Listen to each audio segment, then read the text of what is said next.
Impulsive shopping is not a money problem. It's a brain problem. Have you ever bought something without thinking, and minutes later you felt guilt, shame, anxiety, or that voice saying, I didn't need this, and yet you keep doing it?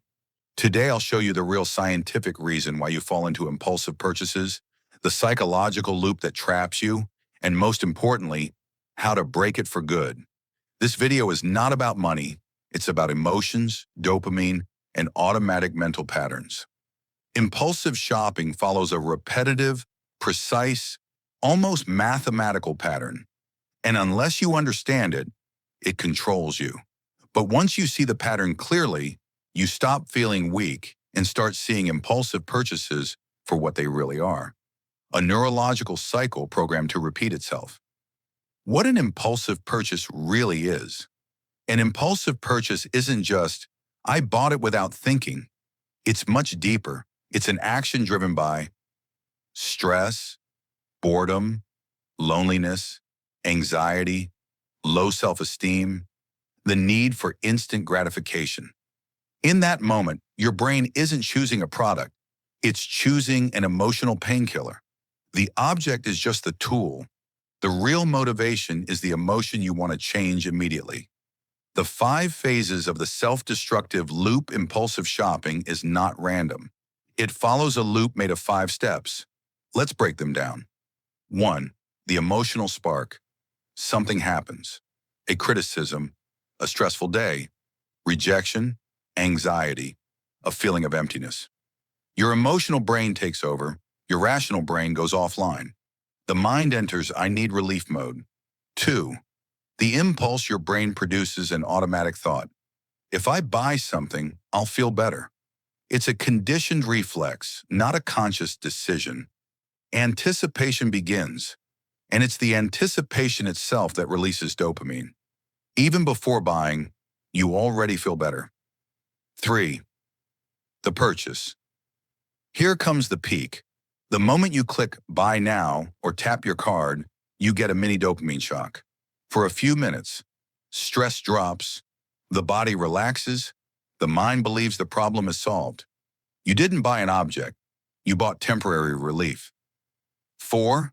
The crash, then it fades. And what comes in? Guilt, regret. Why did I do this?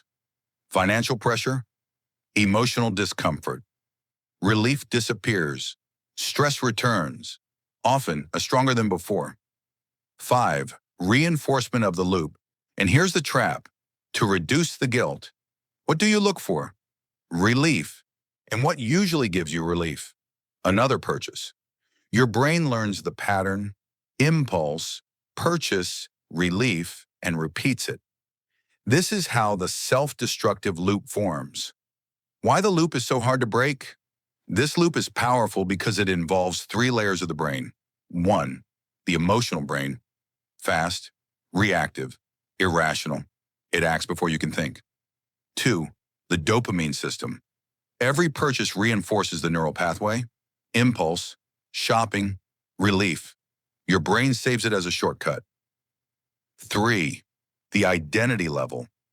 The more you act impulsively, the more you say things like, I'm just like this. I have no control. I'm impulsive. And your mind turns that into a self-fulfilling prophecy. How to break the loop? Here's the important part. To break free from impulsive shopping, you must disrupt every phase of the loop. 1. Interrupt the impulse with the 10-minute rule. When the impulse hits, don't fight it, just wait. Strong impulses last 8 to 12 minutes. If you sit through them, they fade. Set a timer. Observe the emotion. Don't buy the feeling. 2. Identify the real emotion. Ask yourself, what emotion am I trying to get rid of? Stress, boredom, loneliness? When you name the emotion, it loses power. 3. Replace the purchase with an emotional action. You can't remove a strategy without replacing it. Use quick alternatives. 30 seconds of deep breathing, a 3-minute walk, calling someone, stepping outside, drinking cold water. Writing how you feel your internal state changes without costing money. 4. Use a delayed wish list. Everything you want to buy goes on this list. Review it after 48 hours. Around 70% of must-buy now impulses disappear. 5. Remove the guilt after buying. Guilt fuels the loop. If you dissolve the guilt, you remove the loop's energy source. Use this line. I made a mistake, but it doesn't define me. I can learn. With less guilt, you don't need to buy relief. Impulsive purchases do not define who you are. They define how your brain tries to protect you from emotions you were never taught to handle. When you understand the loop, you're no longer trapped inside it. You can finally see it from the outside. And once you see it, you can break it. If you want more videos on the psychology of money and success, subscribe and continue this journey with me.